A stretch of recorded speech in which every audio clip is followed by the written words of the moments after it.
Here's a technique that comes out of a book I'm working on as we speak, well, as I speak, called Finishing Touches for Photoshop CS2, and it's all about border effects and edge effects and cool things you can do to your images.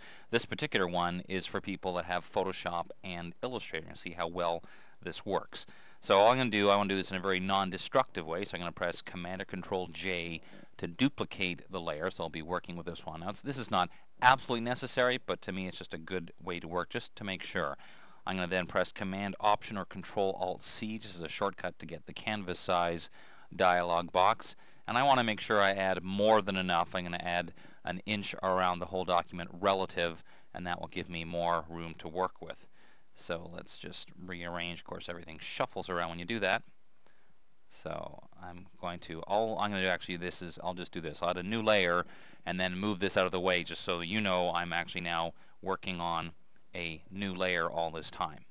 At this point, I'm going to switch myself to Illustrator, and I'm going to take advantage of these things called brush libraries. Now, I would love to show you but you go into the window menu to brush libraries. I'm using this one called Artistic Chalk Charcoal Pencil. That's a bit of a mouthful, but anyway, that's what we're going to use. Let's move this a little bit out of the way so we can still see it.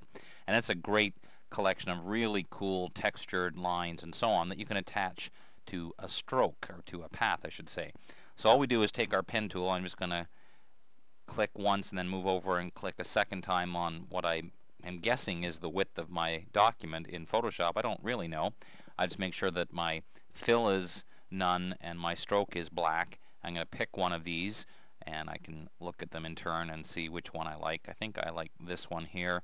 I can also use the stroke dialog box to make the whole thing a little bit bigger if I want. So if you find one that doesn't look so good when it's narrow, I think I like this one, but if I make it bigger, that will have more of the effect that I want. So at this point, all I do is copy it and then switch back to Photoshop and paste. And when I paste, I get these options. Now, there's a couple of advantages to both, but I'm going to choose to paste as a smart object. That way I can change my mind and update it any time. So I click OK. It brings it in, and I can scale it. Now, of course, normally you should be hesitant to scale anything larger in Photoshop because you would lose quality. But this, because it's a vector smart object, it means it's going to refer back to the original in Illustrator and make it as big as it needs to. So I can get it, whoops, there we go, the size that I want, and hit enter, and now I've got my first little piece. And if I look in the layers palette, you'll see it actually says vector smart object. Now, I'd originally told you I was going to work on a blank layer because that's in midway. I realized it would make even better sense to take advantage of the vector smart object idea. Now, let's imagine for a moment that I had created a border for each side, and I'll show you the end result a little bit later, but for now I want to show you the benefit in doing it this way is I can do things like I can lower the opacity if I want the border to be a little more see-through perhaps, or I could add some kind of layer effect like a drop shadow to try and accentuate this effect even more, or something like that. Just click OK. And the beauty of this is when you think you're done, if you say, oh, you know what, I'm not 100% convinced about that border, here's all I have to do. Double click on the Vector Smart Object thumbnail.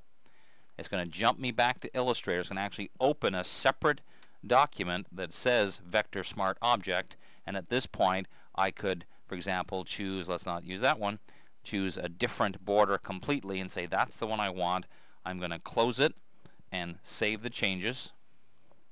Now when I switch back to Photoshop, you'll see it updates automatically but still respects the position, the rotation, and any layer effect like drop shadows that I've added. And thanks to the magic of stopping filming, finishing it, and then starting filming again, here's my finished border effect with each one of these is a separate smart object that I could easily double click on and edit in Illustrator.